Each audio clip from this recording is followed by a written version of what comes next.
boa noite a todas e todos.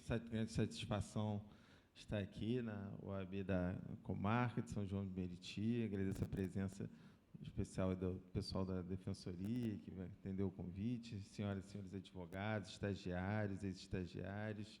Agradeço na pessoa da doutora Vanusa o convite que me fez aqui, né, de falar dessa comissão da OAB Jovem, né, jovens advogados, futuros advogados, né, a gente que está no sexto ano, né, o sexto ano é para sempre, né, o sexto ano é depois da faculdade, né, é o que a gente está sempre aprendendo e aí a oportunidade de trocar aqui com vocês, falar um pouquinho da minha experiência aqui na Vara de Família na Comarca, que não é tanto assim, desde que eu assumi aqui, foi no início do ano passado, a minha titularidade, então tenho 1 ano e meio aqui, não sou um especialista assim, teoricamente acadêmico no direito de família, recentemente concluí o mestrado pela UFMA, fui na área de direito constitucional, então antes de vir para cá, né, eu estava no Núcleo de Direitos Humanos da Defensoria Pública, né, o NUDET, Núcleo de Defesa dos Direitos. Lá fiquei 8 anos e era uma atuação que não tinha nada de direito de família. Enfim, a gente atuava com casos de violência policial, ações civis públicas, fazia até assistente de acusação e tal. Era um pouco diferente até mesmo na Defensoria, mas depois de ter ficado 8 anos lá, assumi a minha titularidade, que é aqui, na primeira Vara de Família de São João, e também tenho atuado no Juizado de Violência Doméstica e Familiar contra a Mulher, o JVD, e o GCRIM, que é o mesmo órgão aqui na comarca, né? JVD e GCRIM, a titular é a juíza doutora Renata, e aí também tem muitas interseções que a gente pode falar um pouquinho entre o Juizado de Violência Doméstica e Vara de Família, né? Cada vez mais aí interseções. Ano passado tivemos uma lei também que fala sobre, né, os reflexos que a violência doméstica pode acarretar no âmbito do direito de família, questão de guarda, questões, né, de pensão, enfim. Então, a gente também pode falar um pouquinho. E, bom, é isso. Cheguei aqui, desde que eu cheguei na comarca, assim, fui muito bem acolhido, né? São João é uma cidade muito populosa, né? Uma coisa que, como o doutor tinha falado aqui antes, que me chamou a atenção, mas não é só de São João, né, essa dificuldade que a gente tem de cada vez mais territórios da cidade que a justiça não chega, né? O oficial de justiça não entra, às vezes nem o carteiro entra, né, nem os correios. E eu estava comentando, se eu não me engano, foi uma reportagem que acho que na Folha de São Paulo esse ano, que os correios fizeram um ranking das cidades que eles têm mais dificuldade de acessar determinadas localidades por conta de periculosidade. E São João estava no topo do ranking do Brasil, assim, grande parte da cidade, o oficial de justiça não vai por conta de perigo. Então, isso é um grande obstáculo para o acesso à justiça, né? Uma questão muito delicada e complicada, que a gente tem que tentar procurar achar outros meios aí de tentar passar por isso, né? Recentemente, na pandemia, a gente teve essa questão um grande avanço que a gente teve por conta da pandemia, a questão de intimação por via eletrônica, né, de realizar atos sem a presença da parte, realizar audiência remota e tal, e parte disso acabou ficando, né? Citação por WhatsApp hoje acho que é a regra, né? Citação por WhatsApp já virou. Mas, bom, é isso. Então, vamos falar um pouco aí sobre questões bem práticas aí do dia a dia de uma vara de família, questões teóricas, mas que estão no nosso cotidiano. E também fica à vontade, se alguém quiser fazer uma intervenção, fica à vontade, tá?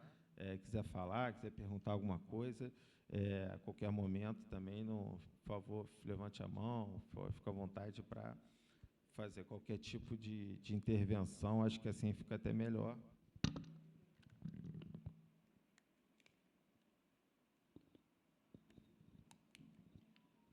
para a nossa conversa.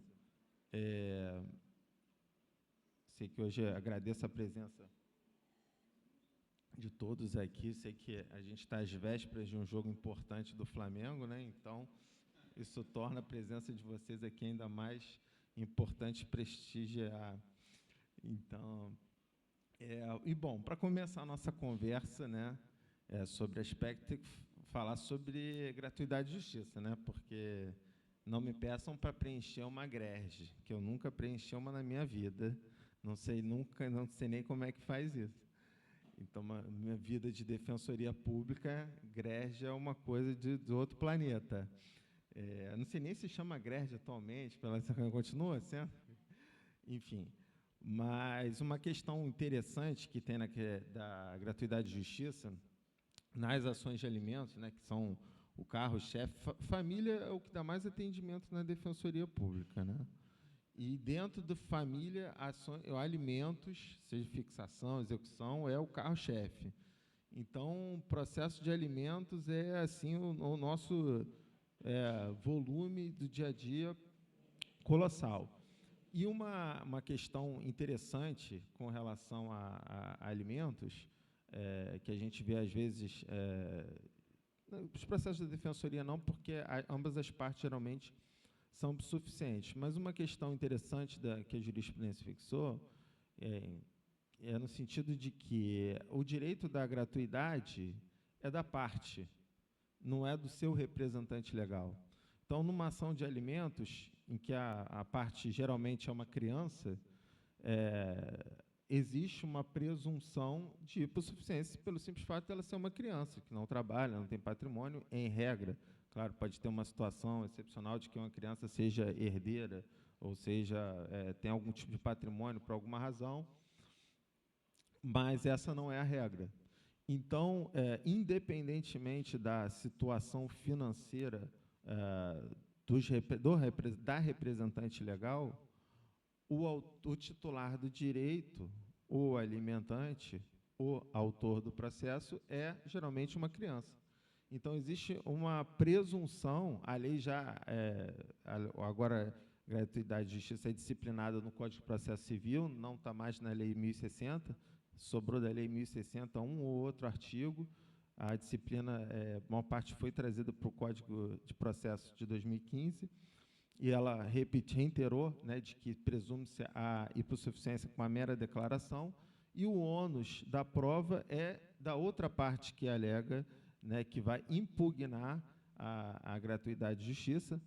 Antes, na questão da gratuidade, no código anterior, você tinha a questão se a gratuidade fosse deferida no bojo do processo, o recurso cabível seria agravo.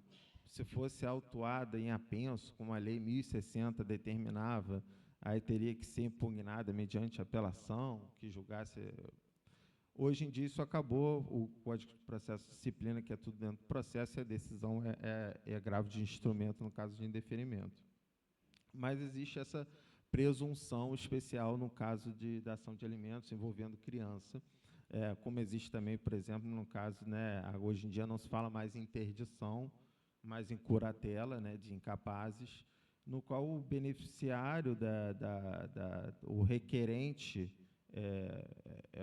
não se confunde, né, com a pessoa que está sendo interditada. Então, esse também é um procedimento, o requerente, né, que está agindo em benefício de terceiro, né, está assumindo um cargo, um ônus, também não faz jus a ser cobrado ele pela custas, pelo honorário, que tem que ser independente da situação do interditando. E essa é uma situação também que a gente vê por parte da Defensoria nessa questão da avaliação da gratuidade, por exemplo, né, na situação da adoção, por exemplo, a Defensoria Pública atende casais que queiram fazer a adoção de uma criança, e aí tem que se submeter todo ao processo que é longo, é demorado, de um cadastro, de estudos, é um processo que leva algum tempo, independentemente da situação financeira, não necessariamente um casal, pode ser só uma pessoa solteira, pode ser um casal do mesmo sexo, mas atende essa pessoa, né, os pretendentes adotantes, independentemente da situação financeira. Por que que a Defensoria faz isso? Porque a adoção é um processo em benefício de uma criança, de uma pessoa que é presumidamente hipossuficiente e vulnerável, né, porque é uma criança que está em processo de adoção. Então, ela não tem pais, ela não está sob a guarda de alguém, muitas vezes está num abrigo. Então, em benefício dessa criança, como ela vai ser a beneficiária desse processo, esse é um processo, se eu não me engano, também que não tem custos, mas a Defensoria atende pelos pais adotantes, independentemente da questão da hipossuficiência. Esse é também um exemplo. Mas, bom, indo para os alimentos, né, que são aí o principal carro-chefe, né, do assunto do nosso dia a dia na vara de família. Por favor, doutora.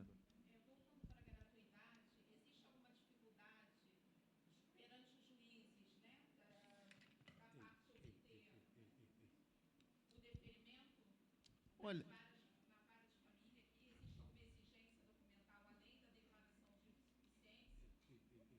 olha, não, e geralmente aqui na comarca a gente não tem tido problema. Uma situação interessante que tem acontecido, interessante. Para trocar? Fica melhor? Está bom, vê se está bom. Tá bom. Acho que tá bom. Uma situação que tem acontecido, pessoas assim um pouco mais desavisadas, por exemplo, um processo às vezes que são muito simples, como por exemplo um divórcio, que não se discute mais nada, não se discute uma pensão, guarda nem nada, é um processo bem simples, é rápido em tese. E aí o que acontece? Um dos cônjuges dá a entrada e o outro recebe a intimação, citação e fala: eu não estou nem aí, eu quero divorciar mesmo, e aí fica revel. E aí o que acontece? O processo segue, decretada a revelia, decretado o divórcio, só que a pessoa que ficou revel é condenada em custas e honorários simplesmente porque ficou revel. E aí o processo transita em julgado e a pessoa vai ser executada, muitas vezes pela própria defensoria. E aí você tem o hipossuficiente condenado a pagar custas e sendo executado pela defensoria. O que acontece? Se formou um entendimento na jurisprudência de que os pedidos de condenação e honorários é um pedido implícito. O juiz tem que estar implícito. Mesmo que você não peça, o juiz tem que, na sentença, tem que decidir sobre honorários, seja para condenar ou para dizer que a sucumbência é recíproca, enfim. Mas o juiz tem que decidir. No caso da revelia, se a pessoa comparecesse e falasse eu concordo com o pedido, ela não seria condenada em honorários. Ela revel, os juízes têm condenado a parte em honorários. Não só o processo de divórcio, mas, enfim, qualquer um, né? Isso acontece mais em divórcio. E aí a pessoa... só que o que acontece? E aí a pessoa aparece para pedir gratuidade. Fala: olha, mas eu sou hipossuficiente, eu tenho direito. Só que se já transitou em julgado, a jurisprudência tem entendido que a gratuidade ela não retroage. Esse não é um entendimento pacífico, tá? É possível pedir, há juízes que concedem, no tribunal você também às vezes consegue efeito retroativo, porque ela sempre existiu, a pessoa à época era hipossuficiente, então tem chance de lutar contra essa condenação. Pois é, mas tem prevalecido entendimentos que não, tem trânsito em julgado. Eu posso te conceder gratuidade, mas daqui para frente, o que passou, passou. Você está condenado e aí o SEJU, nós pela Defensoria fazemos essa execução, cobramos e geralmente os juízes não dão efeito retroativo, mas isso varia, não é uma coisa 100%, mas é uma situação para se estar atento, né? Às vezes a pessoa leiga, né, fica revel e aí depois paga custas e honorários. Aí sai para uma pessoa hipossuficiente, pode sair bem complicado, pode ser caro, enfim. Então é uma situação que tem acontecido com bastante frequência, enfim, então um alerta aí que vai ficar. Ainda falando sobre sucumbência, também é uma situação interessante, que também já, na jurisprudência já está bem tranquilo, é no sentido de que o alimentante ele nunca é vencido. O autor da ação de alimentos ele nunca pode ser condenado em sucumbência a pagar honorários. Mesmo que ele pleiteie 100 salários mínimos e ganhe 10% de salário mínimo, ainda assim ele não pode ser condenado a pagar ou sucumbência recíproca ou ser condenado a pagar honorários, porque ele vai ser ele é o vencedor da demanda sempre, ainda que seja em montante diferente do que ele pleiteou. É semelhante à questão do que acontece com relação à indenização, danos morais, capaz pode pleitear um valor elevado, mas ainda que ela consiga um valor inferior ao pleiteado, só o fato dela ter sido julgado procedente o pedido, isso já a torna vencedora da demanda, então não é cabível esse tipo de ponderação, tipo, a parte pediu 3 salários de pensão e conseguiu só 10%. Não, ela nunca vai ser condenada a pagar honorários. Nunca deve ser o alimentante ou parte autora a pagar honorários. Outra situação também que está bem já pacificada na doutrina com relação aos pedidos nas ações de alimentos é que o juiz não está adstrito aos termos do pedido. Ou seja, o juiz pode conceder mais ou até além do que foi pedido na inicial. Esse entendimento hoje em dia está bem tranquilo, né?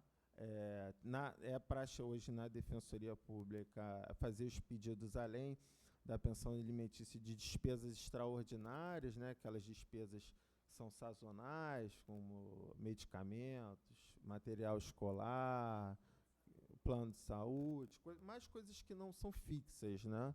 Despesas que não são correntes, isso acontece uma vez por ano, esporadicamente, uma obrigação de participação de 50% por parte do genitor, pelo menos.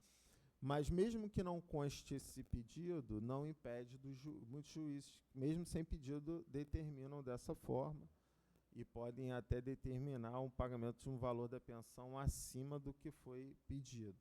E aí também são regras que fogem, né, do processo civil ortodoxo, né, mais tradicional, e são próprias aí do processo na vara de família. Então, essa também é uma situação interessante. Com relação à base de cálculo da pensão alimentícia também, em regra, se não houver uma expressa disposição no acordo ou na sentença, ele abrange 13º e terço constitucional de férias. Isso também é um entendimento hoje que já está mais tranquilo, né? Claro que isso só se aplica para vínculo, né? Terço constitucional e 13º, mas se não houver uma disposição expressa excluindo esses valores no acordo ou na sentença, entende-se que eles estão incluídos, tá?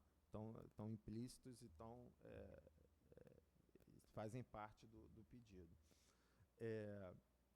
Uma situação também que é interessante, foi uma inovação do Código Civil, com relação à obrigação alimentar dos avós, né? Isso é interessante que isso veio no Código Civil, uma inovação no processo civil, que está no artigo 1698 do Código Civil de 2002, no sentido de que durante uma ação de alimentos, se a capacidade do alimentante não for suficiente para suprir aí as necessidades do alimentando, a possibilidade de dentro do processo serem chamados os avós para complementares. Aí diz que a obrigação avoenga, né, a obrigação dos avós alimentar, ela tem natureza complementar e subsidiária, ou seja, complementar porque ela não substitui a obrigação dos pais, ela vai se somar, e subsidiária porque somente na incapacidade dos pais, né, que ela pode ser chamada, e cada um nas medidas de suas possibilidades dos avós.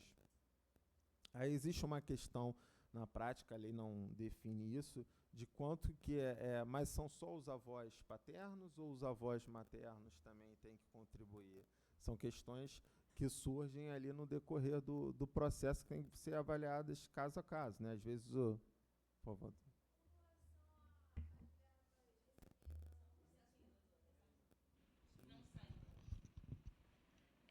Com relação à indenização recebida em processo trabalhista, o entendimento é que esse percentual também deve ser cobrado dos alimentos? Sim, com relação a verbas trabalhistas, aí tem um FGTS que tem se admitido penhora de valores de FGTS. Tem se compreendido também que essa verba do FGTS ela também ingressa no patrimônio comum do casal a fins de partilha. Uma coisa é fins de partilha, né? Outra coisa é pensão para os filhos, né? Pensão para os filhos é só no caso de débito, né? Que fica reservado para eventual futura inadimplência, um percentual ser retido para essa finalidade. Mas eu não sei se te respondi.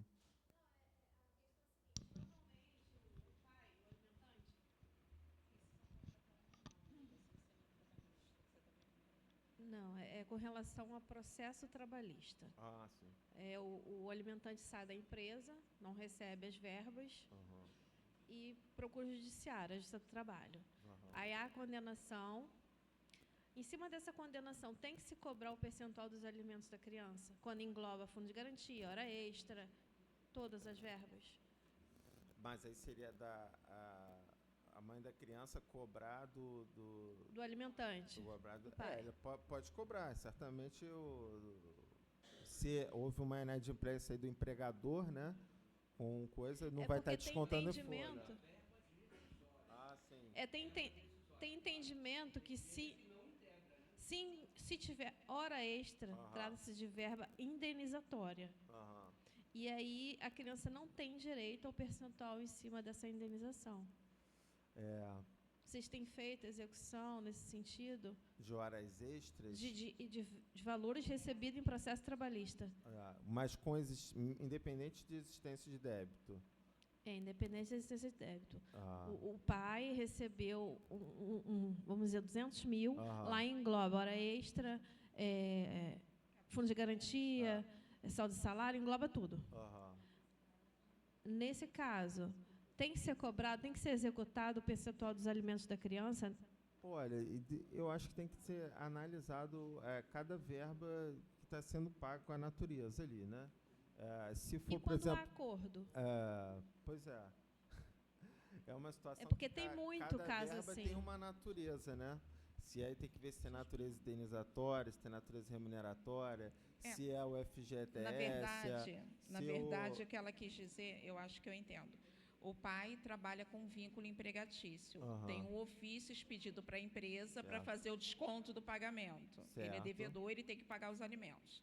Aí, por inadimplência da empresa também, vamos supor, quando dispensado, ele pleiteou na justiça as verbas impagas durante o curso do pacto laboral. Correto? Então, se eu sou advogada do alimentante e tenho esse ofício que foi expedido para a empresa, para que ela retesse, né, o percentual do fundo de garantia, bem como do pensionamento, eu posso simplesmente pedir lá no processo trabalhista. Como advogada fica mais fácil do que a defensoria saber. Como advogada, eu junto o ofício e peço a penhora do valor devido aos alimentos. Correto? Sim. Aí a defensoria só vai tomar conhecimento disso se a parte, a mãe, né, a genitora, souber que ele foi dispensado e puder chegar, né, até a defensoria para resguardar o direito do alimentante, do alimentado. Uma penhora.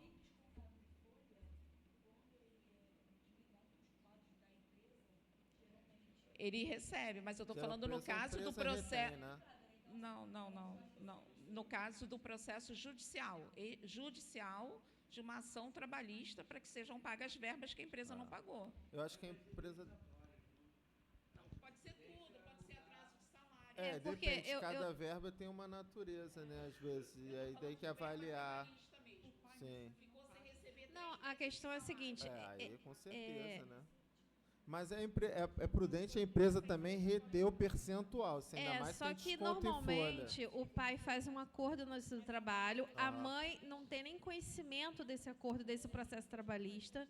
Aí passa-se Mas meses, se tem anos. desconto em folha, a empresa tem ciência, né? Quando é acordo, normalmente a empresa não desconta o percentual da criança. Mas com determinação para descontar em folha? Aí você vai executar no processo de alimentos, o juiz entende que trata-se de verbas indenizatórias, porque tem hora extra, e que esse acordo Na engloba verdade, tudo. está tudo junto, né? Está englobando coisas, verbas de naturezas diferentes. Verdade. Mas enfim, a gente tem essa questão das obrigações dos avós, que são chamados aí, uma nova hipótese que a doutrina fala de intervenção de terceiros, que seria de chamar os avós durante o processo, e aí não precisa ser um outro processo, no mesmo processo eles são chamados a ajudar a complementar essa obrigação alimentar. E aí tem a súmula 596 do STJ, né, que fala que a obrigação dos avós é natureza complementar e subsidiária, somente se configurando no caso de impossibilidade total ou parcial por parte do cumprimento dos pais. Com relação à pensão de filhos maiores de idade, né, que é um assunto que também é mais tranquilo, né? A jurisprudência tem entendido aí que a obrigação subsiste caso o filho maior de idade continue estudando, ou numa graduação de nível superior, ou nível técnico, que essa obrigação pode ir até os 24 anos, né, se você levar em consideração, sei lá, uma faculdade de medicina, né, que são 6 anos para se formar, ou formando curso técnico, que essa obrigação perdura durante a graduação, que é um dever decorrente aí da solidariedade familiar e da capacidade do pai de prover uma formação adequada para o filho e compatível também com as suas possibilidades. Em regra, não. A jurisprudência ela também não diz que é até 24 anos, não. Se o jovem se formou com 21 anos na graduação, nível superior, 21, 22 anos, também estaria cessada ali. Okay. O STJ, ano passado, deu uma decisão que um filho estava no mestrado. Aí eu falo, aí também não, porra. Já se formou, aí já é demais. Aí só até a graduação. Esse 24 anos, a doutrina diz que é uma analogia com a legislação do imposto de renda, que você poderia declarar seu filho dependente até os 24. Então, se você comprovar que você está ajudando os estudos, enfim, tem outras formas. Então, depende de estar estudando ou estar fazendo curso técnico até... Eu questionei porque quando eu fiz estágio aqui também, na primeira de família, deve ter uns 3 anos mais ou menos, teve um caso que o menor não, né? Ele ia completar os 24 em outubro e terminava no ano seguinte a faculdade, ou seja, com 25 anos. E aí o defensor, na época, instruiu a gente e nós pedimos para que pudesse estender. E como o genitor tinha condições, foi, concedido. Por isso que no caso concreto, né, se a pessoa está ali um semestre para se formar, fez 5 anos de faculdade, 2 semestres, se não me engano. Talvez possa ponderar, não acho, mas em regra é até 21, 24, né? Também depende do curso, enfim, depende de estar continuar estudando, caso a caso, né? E nesse caso, acho que um bom senso, uma razoabilidade ali para não prejudicar o final da formação dele. Doutor, com relação aos alimentos avoengos, geralmente a genitora, muitas vezes, né, ou o pai é falecido ou sumiu, então ela ingressa com a ação em face dos avós paternos. Por que isso? Porque geralmente ela tem um apoio familiar dos avós maternos, né, que ajuda ou a ficar com a criança, para que ela trabalhe e tudo mais. Sim. Então, os alimentos avoengos como valor complementar, mesmo que os avós paternos aleguem, né, a hipossuficiência econômica, o caso de ser idoso e utilizar medicamentos, ainda assim você tem visto, né, vislumbrado que os juízes daqui têm deferido? Não tenho visto muito aqui, não. Tá? Aqui em São João não tenho visto muitos casos, não. E quando o genitor é falecido e não deixa a pensão para o filho, ele não tinha qualidade de segurado, não tem pensionamento e é falecido. Existe o direito. E aí não precisa... Os avós paternos, eles só podem ser... mas geralmente é paterno, né? Só pode ser acionado depois do pai. Mas se o pai é pré-morto, falecido, aí eles podem ser acionados diretamente. Sim. E aqui os valores, né, se o doutor perceber, o valor das pessoas que procuram a Defensoria Pública, né, com seus recebimentos, e até os nossos escritórios, são valores de até 2 salários mínimos, né? E existem também os idosos que são acionados, que recebem salário mínimo, né, de aposentadoria e tudo mais. Então, eles alegam... Plano de saúde, medicamentos, despesas altas. Plano de saúde, problemas realmente com relação à moradia e medicamento. Sim, né? com e certeza. aí, como ficaria esse percentual, geralmente? Talvez seja por isso que a gente não veja tantos, né, casos assim aqui na prática. Mas a gente, um ou outro que a gente viu, e essa situação. Com relação aos avós maternos, como você bem disse... ainda que eles não contribuam, eles já dão alimentos in natura, na medida que eles já compram alimentos, já cedem a casa, já olham as crianças, isso já é alimentos in natura. Então, isso também é uma tese também justificada no sentido de que não se acionar ou se reconhecer quando os avós maternos já têm essa função. Um aspecto processual que eu tenho me deparado aqui na prática com relação à exoneração de pensão. Tem uma súmula do STJ que fala cancelamento de pensão, né? A 358. Cancelamento de pensão do filho que atingiu a maioridade está sujeito a decisão judicial, mediante contraditório, ainda que nos próprios autos, ou seja, não é automático. Fez 18 anos, acabou a pensão, né? Tem um assistido que pensa que é assim, né? Não é assim, tem que ter o contraditório. O bom dessa súmula é que ela fala que pode ser nos próprios autos. Então, bastaria um desarquivamento e um pedido que funcionaria. Mas, 2 questões práticas que a gente tem visto no dia a dia. Desarquivar processo tem demorado muito. E aí não vale mais a pena você entrar com uma ação do que se desarquivar um processo às vezes. Demora muito para desarquivar o processo. E alguns juízes que não têm aceitado você fazer o pedido nos próprios autos, apesar dessa súmula. Você pode recorrer, mas aí a parte, né, perde mais tempo com você recorrendo e tal. O que a gente tem feito, né, para resolver isso? Quando existe uma concordância do filho, e aí dispensaria a citação dele, dispensa, né, basta um documento, né, com assinatura, ou com uma firma reconhecida, enfim, ou mesmo isso, sem isso, já seria suficiente para a gente fazer nos próprios autos, porque ali você já tem, né, a concordância, não tem uma necessidade de citação, enfim, o contraditório já teria sido até dispensado com a concordância do filho. Mas nos casos que não tem a concordância do filho maior de idade, a gente tem optado por ajuizar a ação de exoneração autônoma, e aí citação, intimação, enfim. Então, enfim, também tem isso.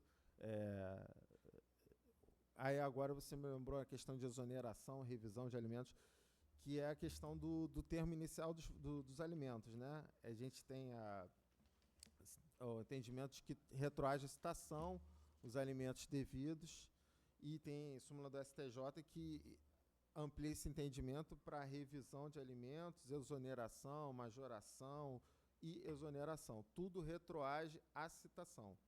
A súmula 621, a lei de alimentos fala que retroage a citação e a súmula estende esse entendimento para exoneração e revisão de alimentos.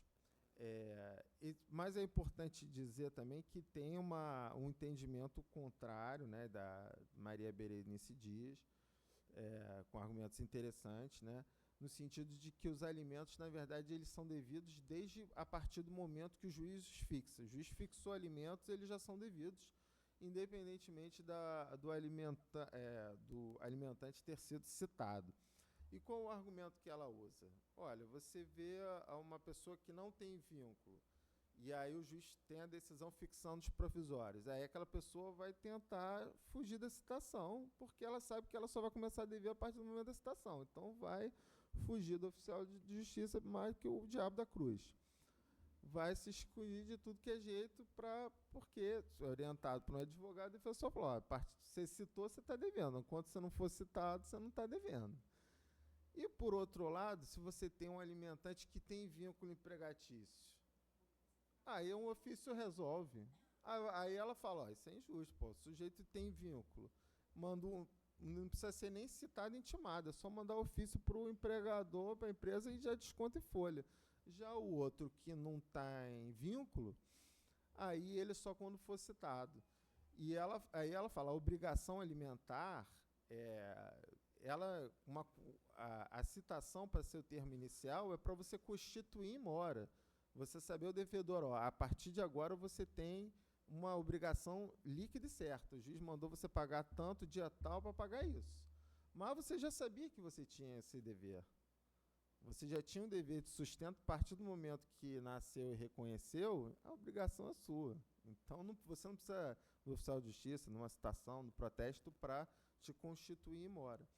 Então, esse é um argumento também interessante da Maria Berenice, e ela também usa isso para execução de alimentos. Né? Também tem um tema que também tem um pouco controvérsia, a partir de que momento que eu posso fazer uma execução de alimentos provisórios?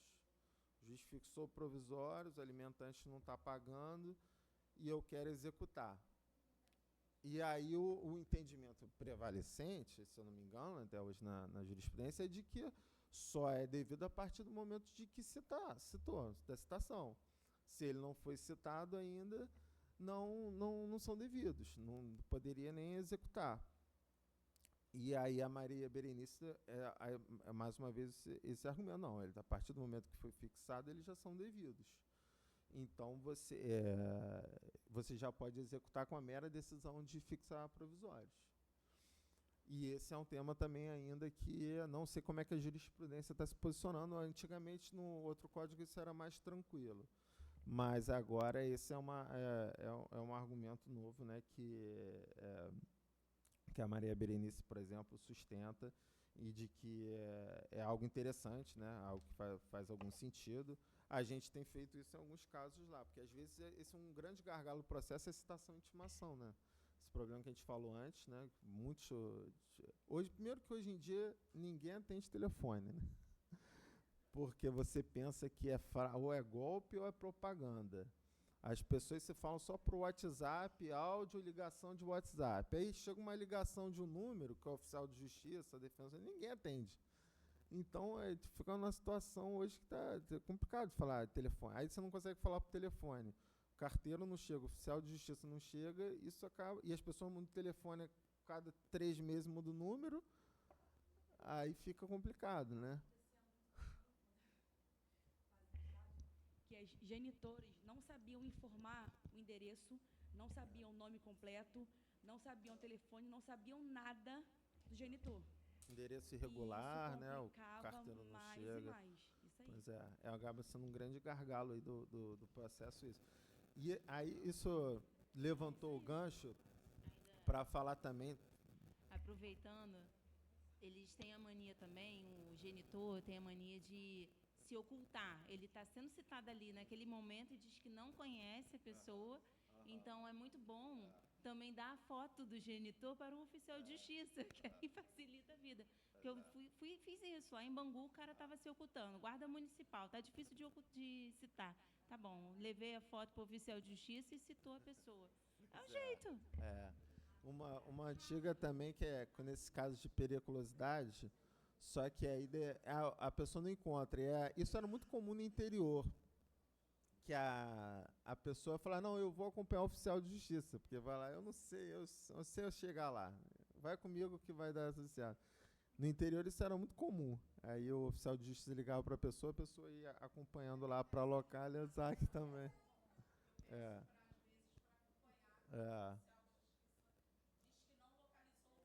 Pois é. Aham. Agora tem o Google Street View também, né? Pode dar no Google lá, se o Google tiver lá, e também é uma forma aí do...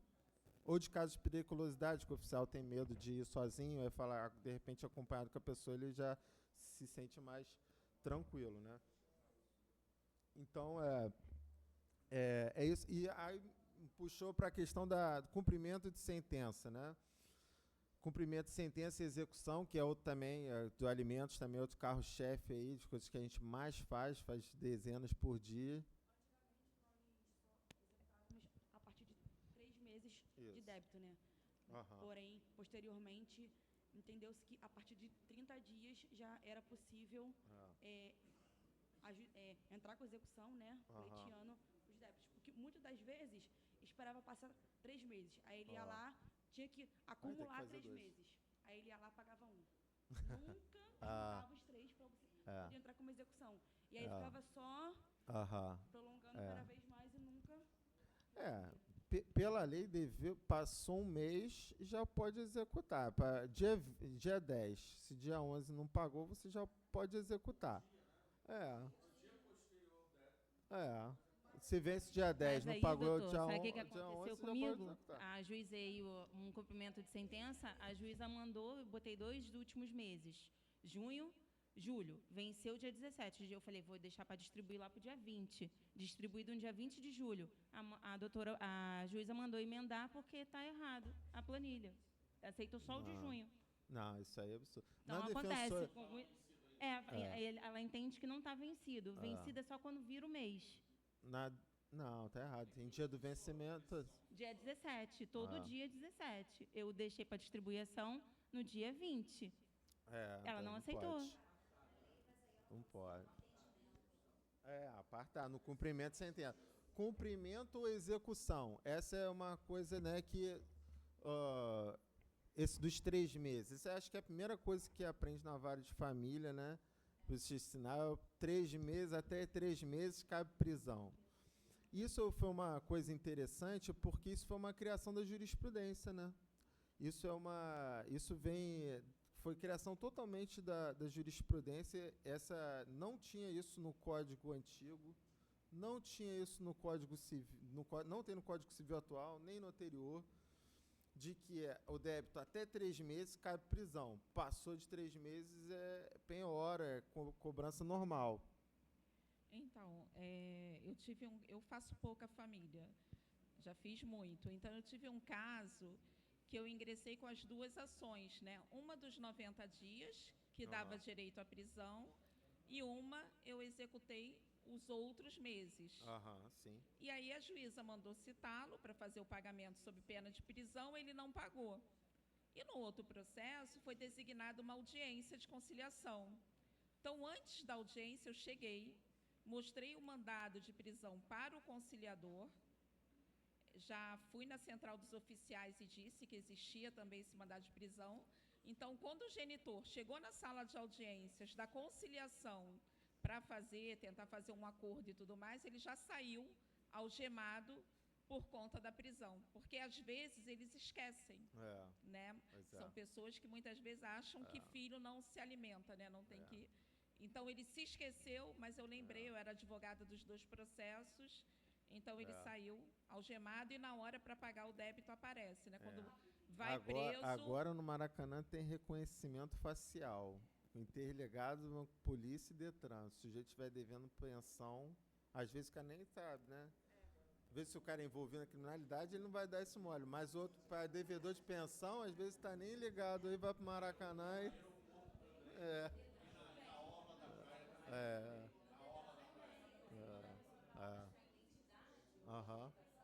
Direto. O Detran é tudo ligado, tudo interligado. Eu sei Detran que as senhoras que estavam aguardando as outras audiências, né, aplaudiram quando ele saiu preso por conta de ter sido realizada a justiça. Né, e aí agora isso está na lei, o novo código, não é tão novo, né, 2015 já tem quase 9 anos aí, ele agora prevê especialmente essa questão que estava na súmula 309 do STJ, né, de 3 meses.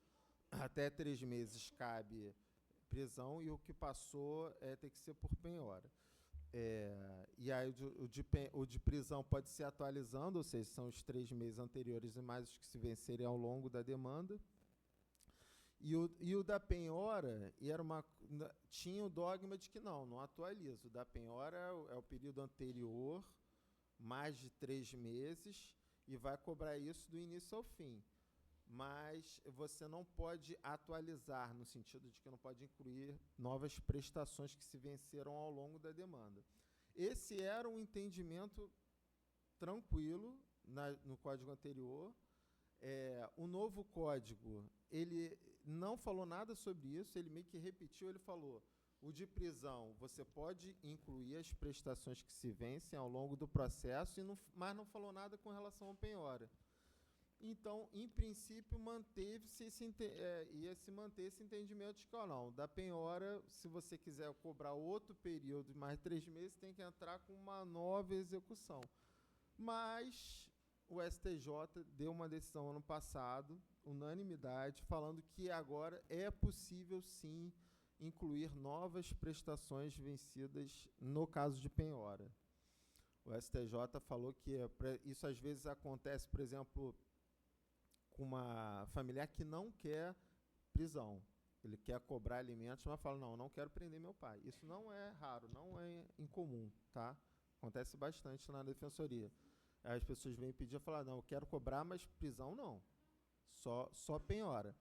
E aí a pessoa entra com a penhora naquele período, só que aí as prestações vão no decorrer do processo também, novas prestações que não são pagas, e aí ela teria que entrar com um novo processo, e aí cada hora um novo processo realmente não faz sentido, né? Não é uma coisa que não faz sentido.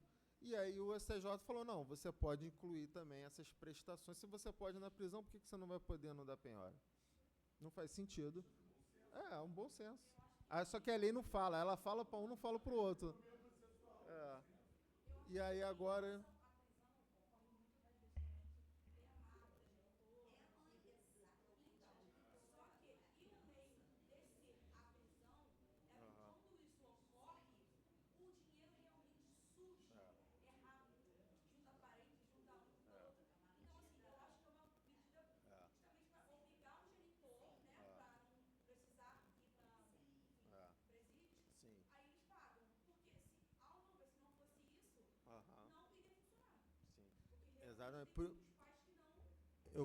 Eu costumo falar para o pessoal orientar, falo assim, não quero prisão de jeito nenhum, prisão não quero. Eu falei, tudo bem, mas o juiz nunca vai mandar prender se você não pedir. Só você entra com um processo com a ameaça de prisão é uma coisa. Você entrar com um processo que você não tem essa ameaça é outra, você está muito mais fraco. E o juiz não vai prender de ofício, não pode fazer isso. O juiz não vai prender, mesmo que está devendo, nega, se você não pedir, o juiz não vai prender. Só que se você, de antemão, você abre mão dessa arma, desse mecanismo de coerção da prisão, você perde um grande, né, diferencial. Hoje em dia, a única hipótese de prisão civil é devedor de alimentos. Acabou depositário infiel. Né? Depositário infiel tinha para alienação fiduciária, casos de penhora, que era nomeado fiel depositário, o próprio devedor ou terceiros. Isso às vezes gerava prisão, porque a pessoa financiava um carro, não pagava, alienação fiduciária, além da busca e apreensão, ainda tomava uma prisão civil.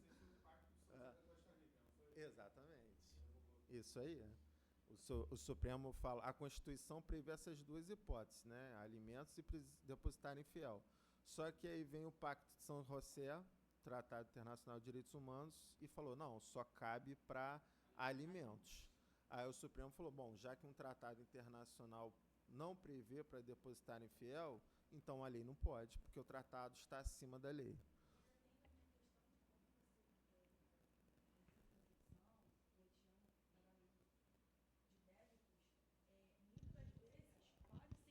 Das vezes, os genitores não quitam o débito integral. Ainda a genitora ainda Mesmo no pode acordo. aceitar um acordo e aí Sim. ele paga uma parte e parcela o resto, que, ao meu ver, É. não acho certo, porque ainda assim ele continua enrolando e aquele Sim. débito vira É. penhora, no Sim. caso, né? Botar o 529 no meio, se tiver vindo, Pois é. E no caso, por exemplo, que o alimentante ele tem vínculo empregatício, a prisão pode gerar a demissão dele, né? E aí o alimentante ainda vai perder a fonte que ele tem de descontar em folha, né? Que é uma garantia.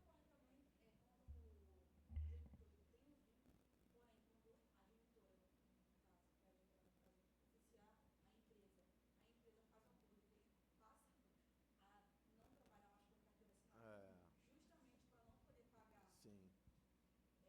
É uma fraude, é uma burla. Aí ele está burlando a lei, né? É. Pode, mas isso é uma fraude. Isso ele está burlando, o que a empresa está fazendo é errado, mas é muito difícil provar, né? Comprovar é porque eles estão em conluio. Você vai perguntar para a empresa? Não. Vai perguntar para o sujeito que teria interesse? Vai falar, eu não. Entende? Talvez amanhã ele vai querer processar a empresa. Aí, né, o FOI tem que estar atento a isso. Mas é difícil de provar. Mas, sem dúvida, é uma E fraude. às vezes...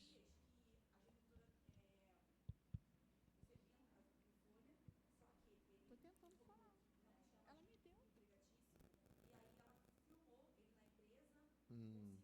Ah.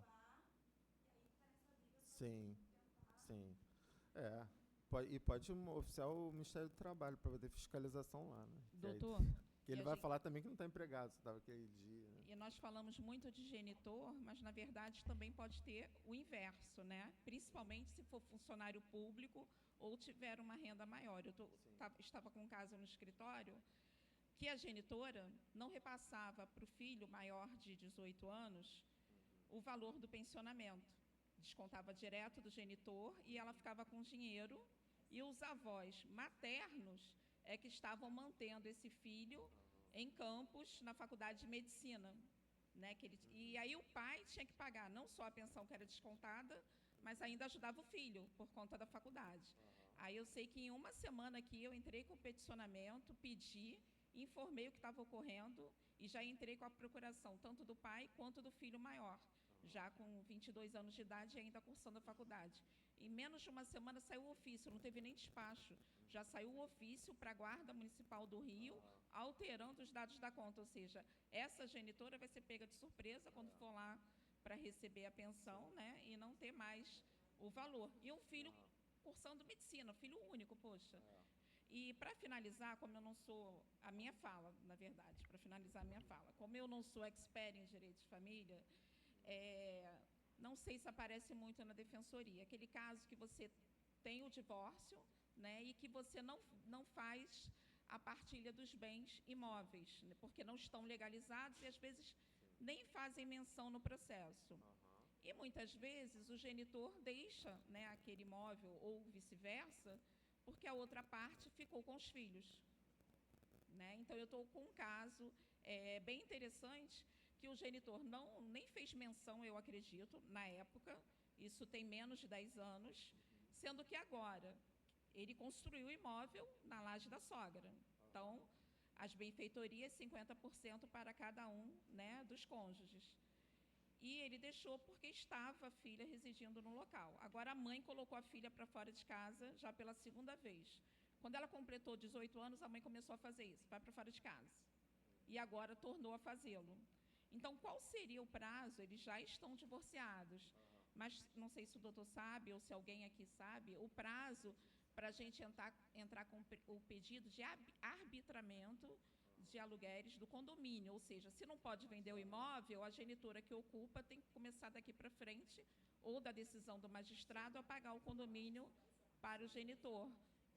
Eu acho que são 10 anos, eu só queria ter certeza. Não. Eu acho que seria o prazo de enriquecimento sem causa.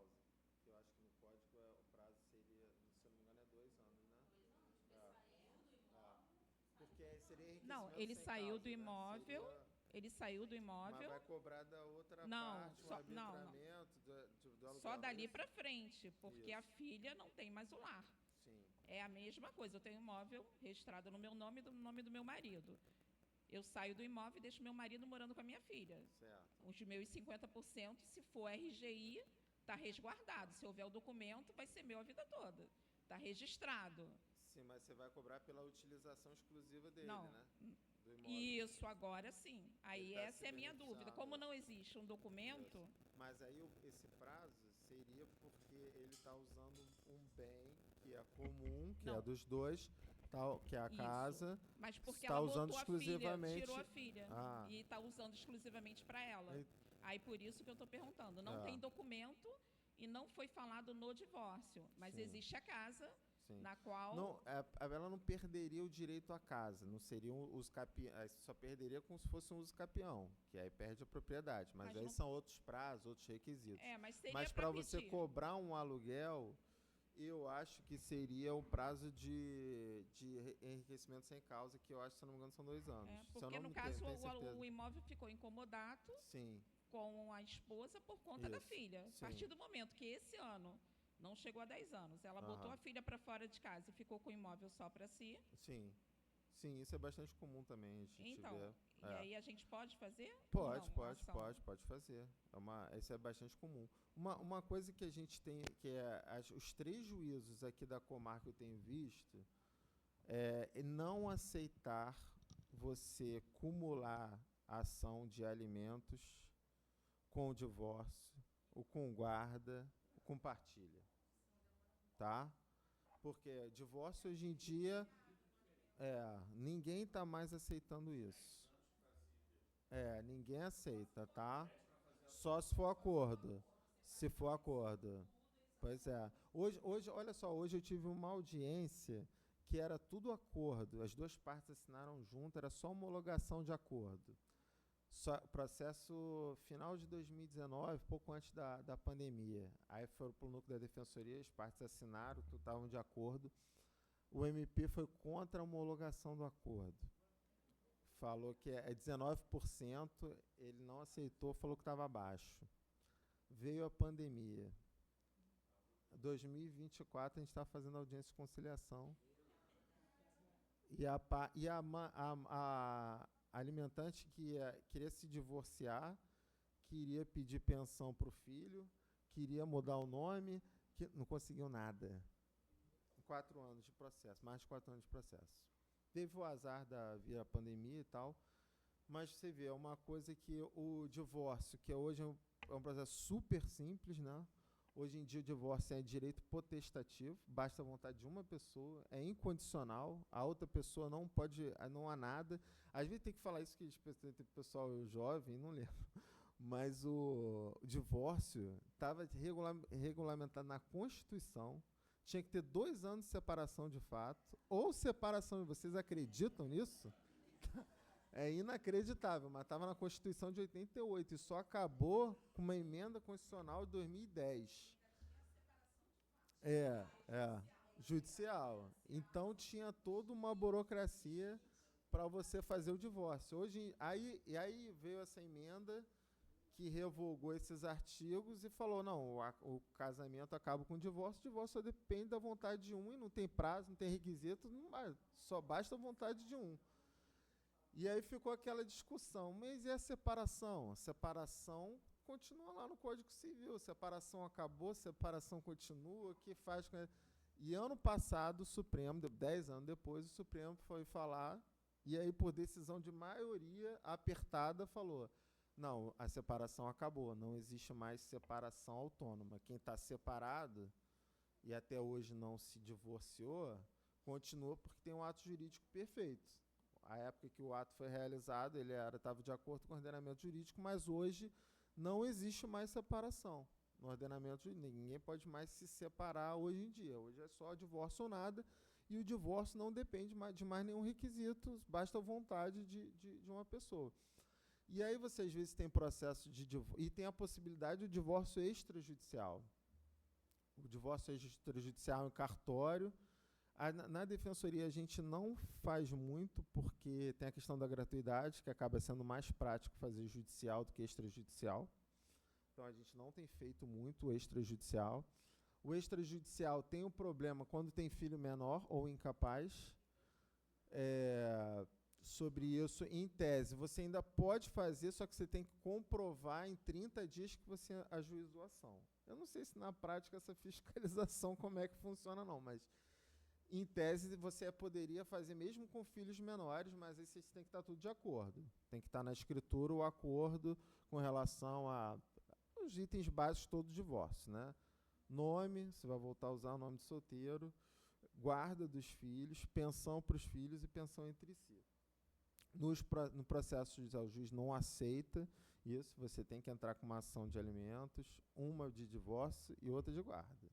Não dá para acumular nem divórcio com guarda, nada. Ninguém está aceitando acumular pedido de nada. Tem que ser processos diferentes. Mas, se for judicial, tudo de acordo, você pode submeter. E se for extrajudicial, você também pode submeter. Uma novidade do novo Código de Processo também, que na doutrina está tranquila, mas na prática não é tão comum assim, é a possibilidade de você fazer um acordo extrajudicial de alimentos. E aí só com a assinatura de um advogado ou só de um defensor, de aí você fazer um acordo que englobe guarda, pensão e alimentos, e no caso de inadimplência dos alimentos, e aí que entrava a questão. Existia um entendimento, que eu acho que era dominante no Código passado, que falava assim, olha, você pode fazer um acordo extrajudicial de alimentos. Se não pagar, você pode executar, mas não pode prender. Porque para a prisão tem que ser título judicial. Isso não estava na lei. Mas, acho que talvez com uma reserva de jurisdição, né, a jurisprudência fala, não, para prender você tem que ter um título judicial. E isso acabava sendo um entendimento, acho que majoritário, então isso desestimulava muito fazer acordo extrajudicial. Você fala, vou fazer um acordo, mas não vou poder prender, que é o grande diferencial do alimentos. E aí, com o novo código, ele foi expresso a fazer referência de que no acordo extrajudicial, ele faz referência explícita, expressa ao artigo que permite prisão. Então, a doutrina passou a ser... Falou, agora não tem mais essa discussão. Acordo extrajudicial você pode prender, sim. Tem um colega que não fala.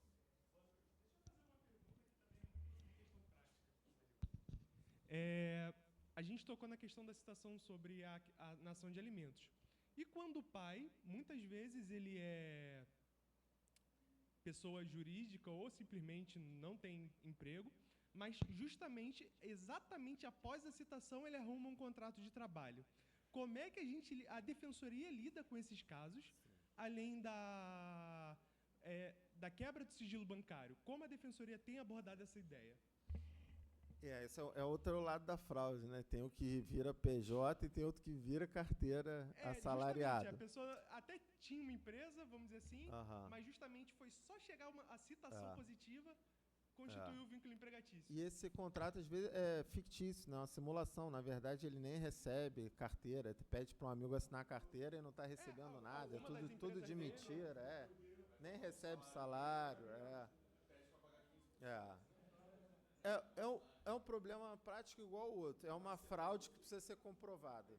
E aí a dificuldade é comprovar.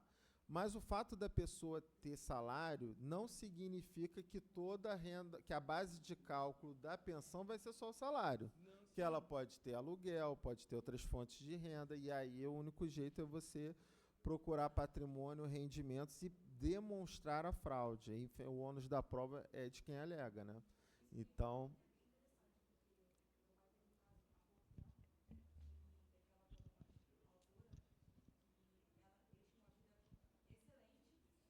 uma vida muito boa, e aí eles eram sócios na empresa, só que ele chegava em casa, amor, assina aqui. Ela, confiando, assinava. Quando ela foi ver que ele pediu a separação, né, inesperadamente, os documentos que ela havia assinado foi abrindo mão de tudo da empresa. Ele passou de dono a ser empregado, Ou seja, ela até provar Pois é.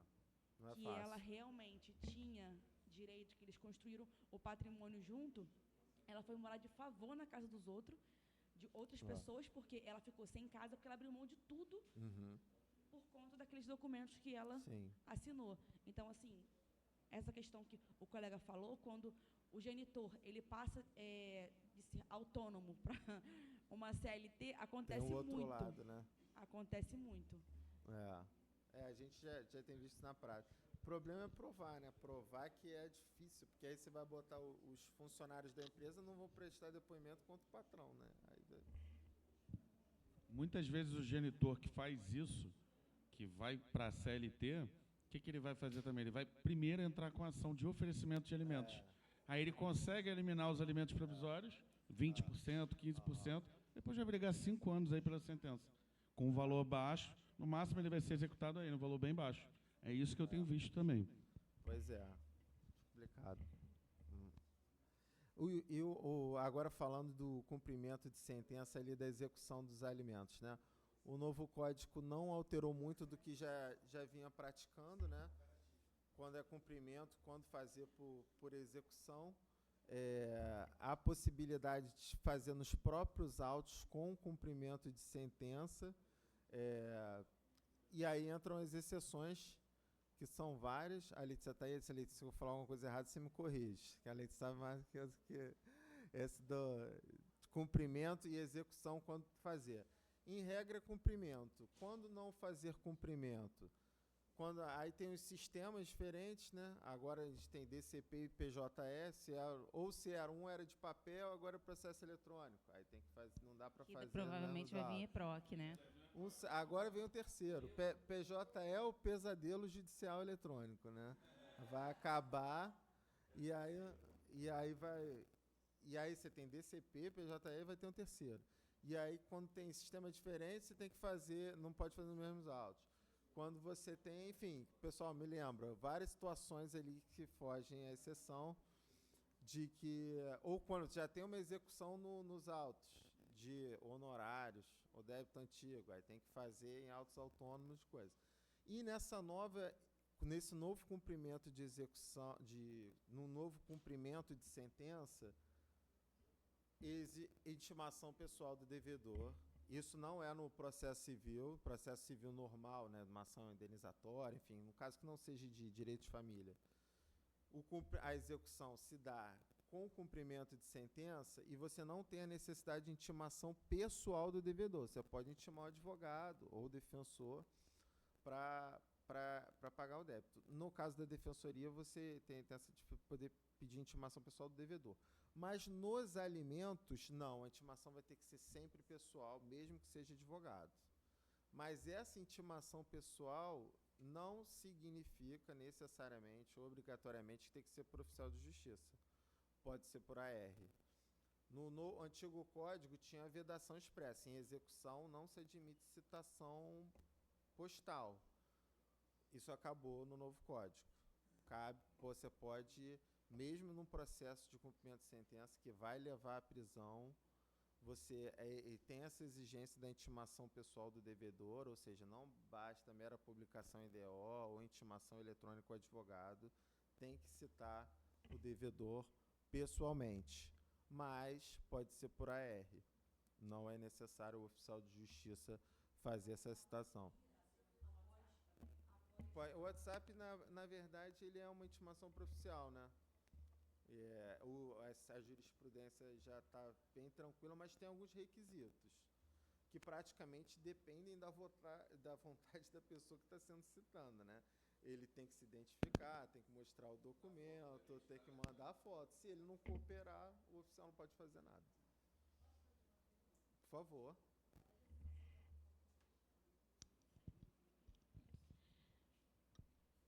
Uma mãe, uma genitora, tá? Ela trabalha na Air France. E o filho, tem 2 filhos. Um filho, o pai, ela entrou com a pensão alimentícia, ganhou, o pai estava pagando a pensão.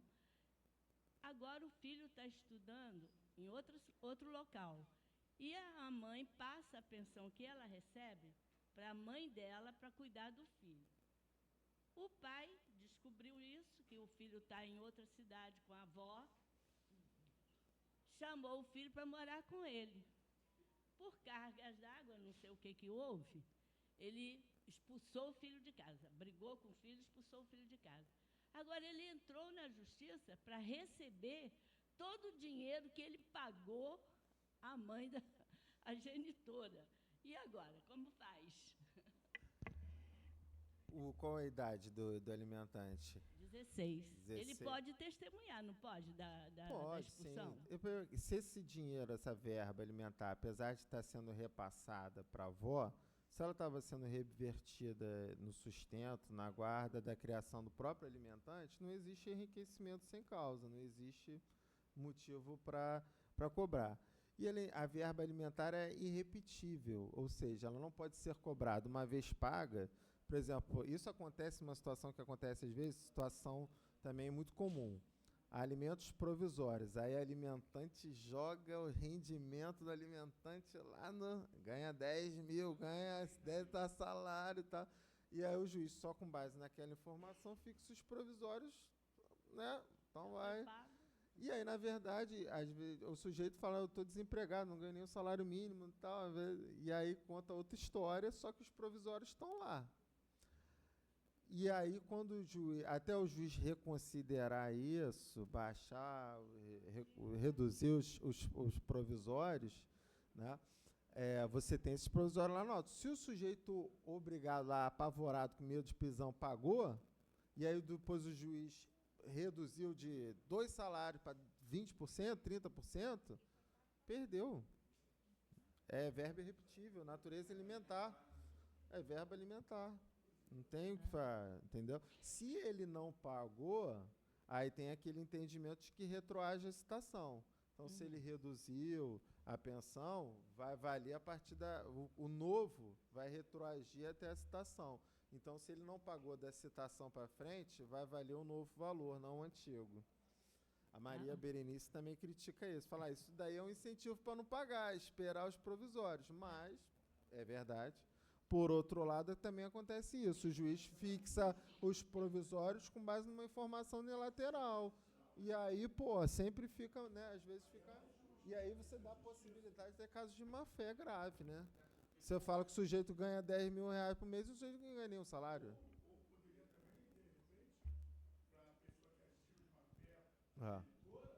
Aí cabe. De ressarcimento, assim, né?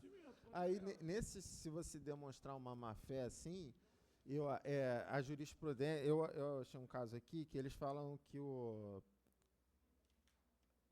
a investigação de paternidade também retroage a citação.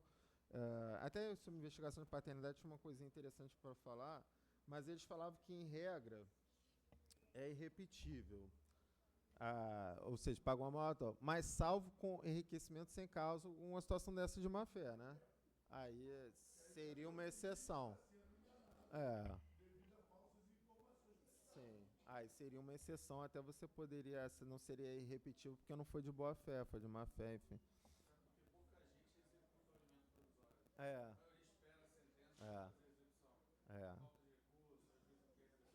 Pois é.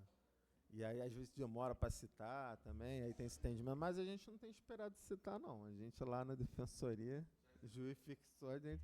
E tinha esse entendimento até de falar, deixou de atrasar um mês, tu já vai processar o sujeito, e aí na defensoria a gente vai falar, não, deixa dar 3 meses. Aí, só que eu também não acho correto esperar, deixar a pessoa ficar 3 meses sem receber sem alimentos. Aí a gente acaba deixando meio termo, você fala, atrasou um dia, dá uma segurada e tal. Mas no segundo dia, segundo mês, atrasou um dia, você vem que a gente faz para você, para também não obrigar a pessoa a ficar 3 meses sem receber. E aí as pessoas atrasou 3 meses, aí ela vai na defensoria, aí faltou o documento. Aí quando ela vai entrar com a ação, está devendo 4 meses, aí tem que ser 2 processos. Aí, né? Aí também não acho legal, também não acho correto. Com relação à investigação de paternidade, agora uma novidade que a gente teve no novo código, agora é a sentença parcial de mérito, né? Aí você fala, onde é que vai ser isso? Sentença parcial de mérito, o juiz vai decidir metade do do processo, no meio do processo, como é que funciona isso? O melhor exemplo que tem sobre isso é investigação de paternidade, que você tem o pedido do reconhecimento e da pensão, né, quase sempre. E aí você tem, no meio do processo, durante a instrução, o exame de DNA. Aí o exame deu positivo. E aí o que os juízes têm feito agora? Tem aplicado esse dispositivo do novo código. Ele sai o exame, ele dá a sentença parcial. Fala, declara a paternidade e aí fixa os provisórios, se não tivesse sido fixado antes, né? Mas o processo segue só com relação à pensão. Com relação ao reconhecimento de paternidade, ele já sentencia ali no saneador. E aí, essa é a sentença parcial de mérito. Essa sentença é recorrível por agravo de instrumento, não por sentença, não por apelação.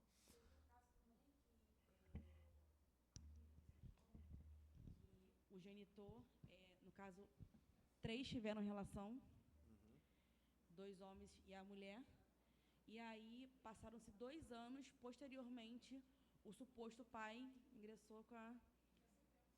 Era um trisal. Investigação de paternidade. E ele não era o pai da criança. Porém, já tinha criado vínculo. Eu já fiz audiência nesse caso aí, eu acho, hein? É da minha época, não é possível. Tem então é outro. 4 anos já. Era um PM, outro rapaz. Foi isso mesmo. Eu fiz audiência nesse caso aí. Isso tá rolando ainda? O policial militar, ele reconheceu e sustentava, e aí depois o outro pai falou, não, eu sou o pai, fez o exame e deu positivo. Isso aí. E aí, sabe como é que ficou? Eu fiz audiência desse caso, foi legal. 2 pais, não foi? Isso. Viu? Fez acordo. 2 pais e Sabe qual foi o acordo? O pai da certidão, ele já tinha até uma relação de afeto com a criança, então tinha uma paternidade socioafetiva. O outro pai, ele deu positivo, ele assumiu a obrigação dele. Só que falou, reconhecimento de paternidade é ato irrevogável. Ficar os 2 na certidão. E aí o pessoal ficou com pena do pai que era o policial que reconheceu, e aí fixou uma pensão mais abaixo para ele, e a mulher falou que não ia executar. Esse processo rola Ficou, e aí o outro fixou, acabou fixando assim, ficou a dupla parentalidade. Eu ia falar sobre, e me lembrou esse caso. Aí eu não sei.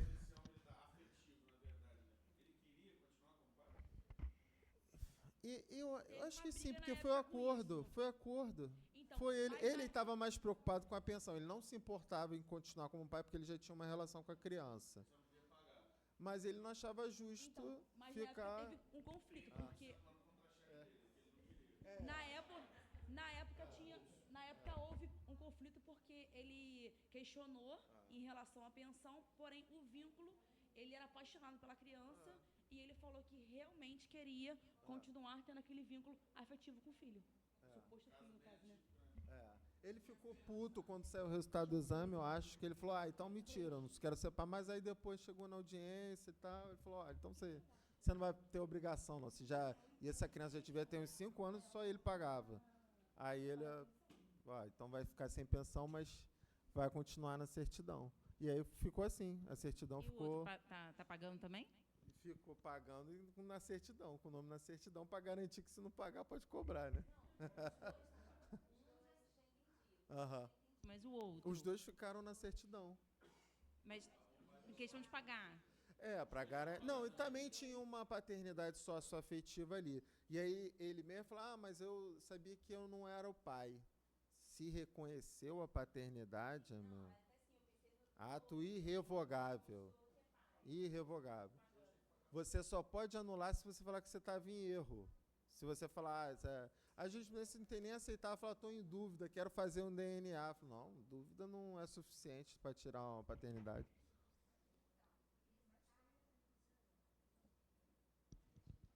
Ei. Então, nesse caso, o pai socioafetivo descobriu ali no exame, né, que não é, e veio outro pai. Mas ele criou ali o vínculo afetivo com a criança. E o outro pai vai estar no registro, ele como sócio afetivo. No registro não fica sócio afetivo biológico, Não, fica só dois. pai. Fica os dois como pai. Isso. A responsabilidade, a obrigação de alimentar fica dos dois, então. Sim, nesse caso específico que eu falei, foi acordo, aí o juiz fixou percentuais diferentes, porque o pai sócio-afetivo estava sustentando sozinho a criança até os 5 anos. Aí ele falou, não, eu vou continuar na certidão. Aí ele fixou 5% para ele, sem descontar em contra-cheque, ou seja, só se a mulher quiser executar ele que ele vai pagar. E mesmo assim 5%. E para o outro não, para o outro fixou um percentual mais alto, foi diferente por conta dessas peculiaridades do caso concreto aí, né? Entendi. Mas isso me lembrou agora outra situação que está muito comum agora, frequente. Aqui em São João eu não vi, não, mas daqui a pouco vai aparecer, que são família multiespécie. Quem sabe o que é isso?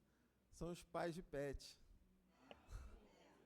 Que é disputar a guarda dos pets.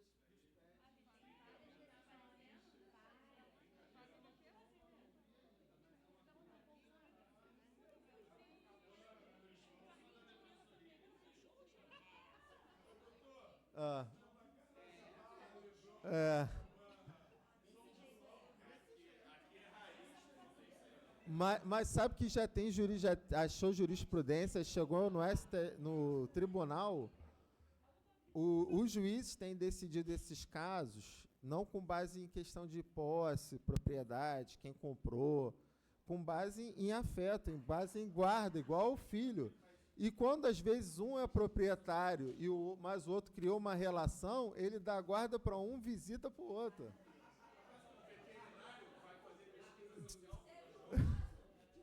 Estudo social veterinário.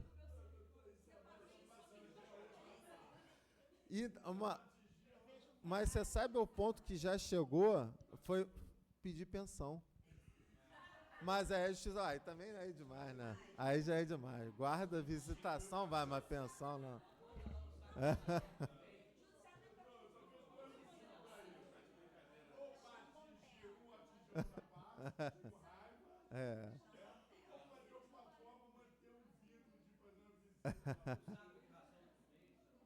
Mas está acontecendo, e o judiciário está aceitando. É uma tendência para tratar os bichos não como coisa, mas como, né, um ser vivo, né? Exatamente. Doutor Daniel, eu fiquei com uma dúvida. Você falou que o reconhecimento de paternidade é irrevogável. Acontece muito, eu vi uns 3 casos aqui, que o pai que registrou é induzido a erro durante anos, e depois de um certo tempo ela fala, não, você não é o pai, o fulano é o pai. Mas ele foi induzido a erro, aí tem vício de consentimento. Tem como excluir o nome? Ele tem como excluir, mas ele fala assim, eu fui enganado. Aí a vontade dele tinha um vício de consentimento. Aí ele pode entrar com uma ação anulatória, porque ele foi enganado, não porque ele se arrependeu.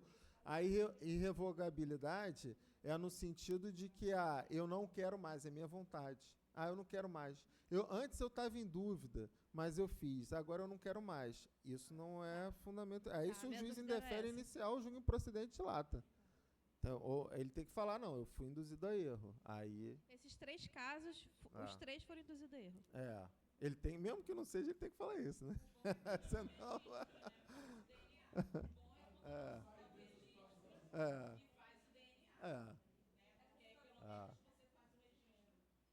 Mas se você é casado, vive anos com a mulher, tá ali achando que ela é sua, única, exclusivamente, não tem como. E criou como seu. Aí não vão alegar afetividade, aí não vão alegar a obrigação de alimentar. Pois é.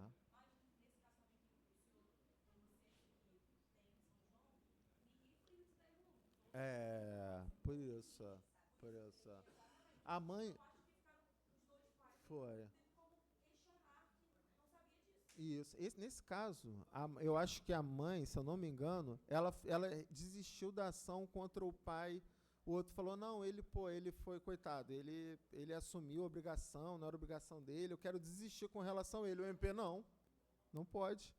Ele já reconheceu a paternidade, ele vai ter obrigação, ainda que o outro também seja obrigado, ele não vai ser dispensado.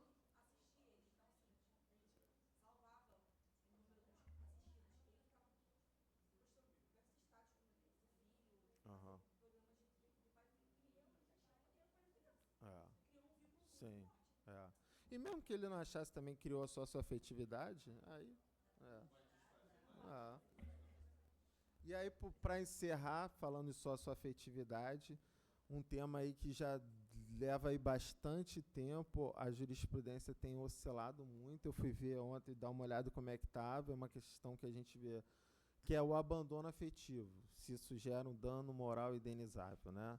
A gente tem, com alguma frequência, a gente vê casos de mães ou filhos que entram com a ação de regulamentação, de convivência, para pedir para o pai visitar. O pai é o réu, e aí entra para pedir para o pai vir, para o pai visitar e tal, e às vezes o pai ele já não estava procurando visitar, ele é revel e também não está nem aí para o processo e tal.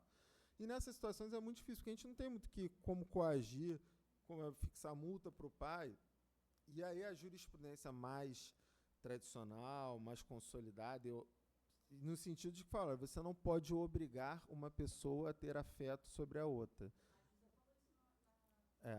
Essa tem sido uma posição ainda, me parece, dominante, no sentido de que a gente já teve alguns julgados falando isso, mas o STJ falou, não, olha, não tem como você obrigar uma pessoa a mirar a outra. O dever de pai é dever de educar, sustentar, guardar, proteger, mas não de amar. Essa é uma posição E eu fui procurar saber como é que estava isso no STJ. Eu achei uma decisão da 4ª turma de 2021 com esse entendimento, falando: o STJ possui firme entendimento. Dever de cuidado compreende sustento, guarda e educação. Não existe dever jurídico de cuidar com afeto. Abandono não é um dever jurídico, não gera um dano moral indenizável. Isso foi 4ª turma de 2021. 2022, 3ª turma do STJ. Condenou um pai a pagar danos morais de R$30 mil a sua filha em razão do rompimento das relações quando a garota tinha apenas 6 anos de idade. Então, está em aberto totalmente. É uma coisa, acho que ainda vai ter muito pano para manga ainda aí para definir isso.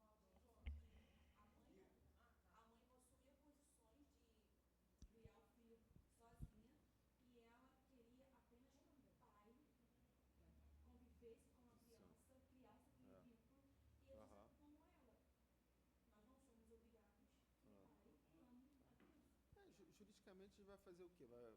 Vai fixar multa para o pai visitar, se não visitar? E você vai obrigar... Como é que você vai obrigar uma pessoa a gostar de outro? Olha só a situação. Certas coisas que saem da questão do bom senso. Tem uma chamada forçação de barra.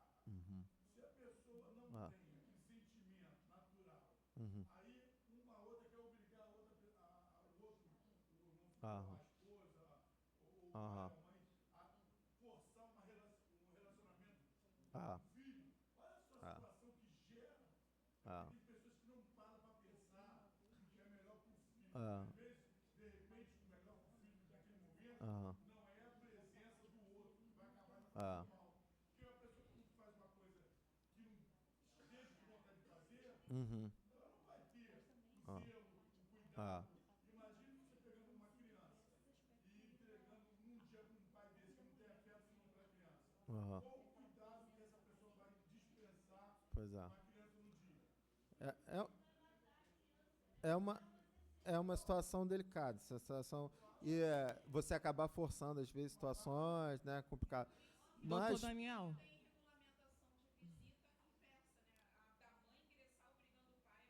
Acontece, mas a gente não tem mecanismos, né? A gente fica sem meio de coagir, de obrigar o pai a visitar. Mas, enfim, esse caso mas tem bons argumentos do outro lado também.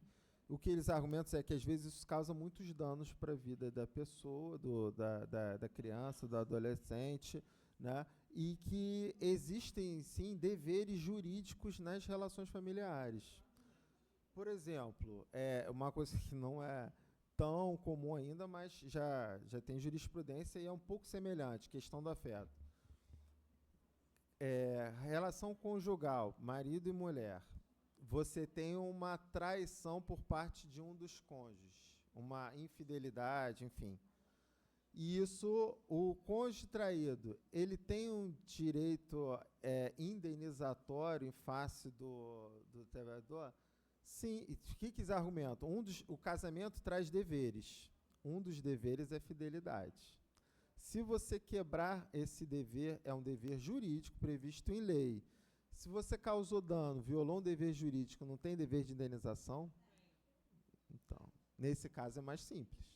Doutor, e já aproveitando o que você acabou de mencionar, quando eu ouvi agora o colega falando, eu até fiquei assim, meu Deus, porque assim, eu estou com um caso que a criança é deficiente. Houve a traição, foi o pai que traiu, contou para a esposa e ele saiu de casa. O menino não fala, ele está na cadeira de roda e ele todo dia, ele grita, fala, grita, grita, grita, e ela sabe que é a falta do pai. Eu ajuizei a ação. Não fui omissa, eu fiz, estou aguardando. E, assim, a minha cliente sabe que o Matheus, o nome dele é Matheus, ele está sentindo muita falta do pai, porque ele era agarrado com o pai. Entendeu? Sendo que o pai agora discutiu com ela e está assim, como é que eu vou falar? Está misturando, né? Ele está querendo descontar no filho, porque ele ama o filho, mas por conta do que a minha cliente fez com ele quando descobriu que ele traiu ela, né? Então, eles estão brigando e isso está influenciando no filho, entendeu? Não, alienação, ele ama o filho, sendo que ele falou, não vou pegar, você que vai cuidar dele, você que se lasca, eu não vou pegar, não vou. E qual foi a ação que você fez? Eu fiz uma ação para que ele tenha um direito de ter um filho, para que ele pegue, para que ele tenha... Uma regulamentação de visita. A gente tem Na Defensoria isso tem aparecido também. A Defensoria tem feito essas ações também, mas na prática tem sido muito difícil a gente... Não, e aí você tem para futuramente você entrar com uma ação de abandono, isso aí vai ser uma prova formidável. Para futuramente. Isso está totalmente aberto, gente. Eu acho que a tendência é talvez até virar, porque antes era não existe dever de afeto, acho que agora está começando, a tendência é virar. Advogados e defensores públicos que abrem precedentes. Quem sabe a colega consiga. Não muda.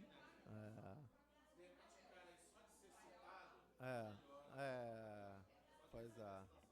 É isso.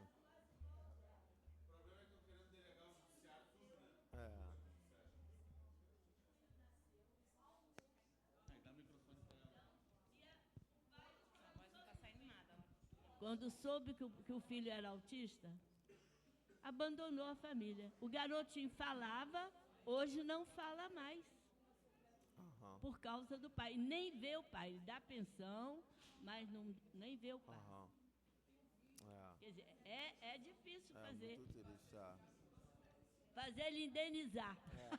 Eu acho que a solução mais prática para esses casos acaba sendo na pensão alimentícia. Você aumentar o pedido, acaba tendo um efeito prático mais fácil do que... Mas a ação de abandono efetivo também depende do patrimônio do pai, né? Se você não adianta nada de fixar uma indenização, que depois você não vai ter como executar, ainda mais sem prisão, sem nada, enfim. Se o sujeito não pagava nem pensão sob ameaça de prisão, vai pagar a indenização? É isso mesmo.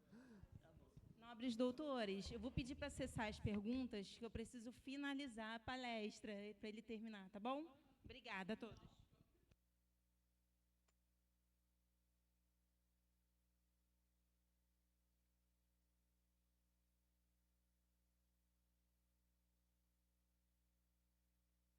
Não, então, muito obrigado pelo convite ao OAB, agradeço a professora Vanucci, todos que ficaram aqui até essa hora, e é uma satisfação estar aqui, estou sempre às ordens aí da comunidade, tá? Muito obrigado, boa noite, um abraço.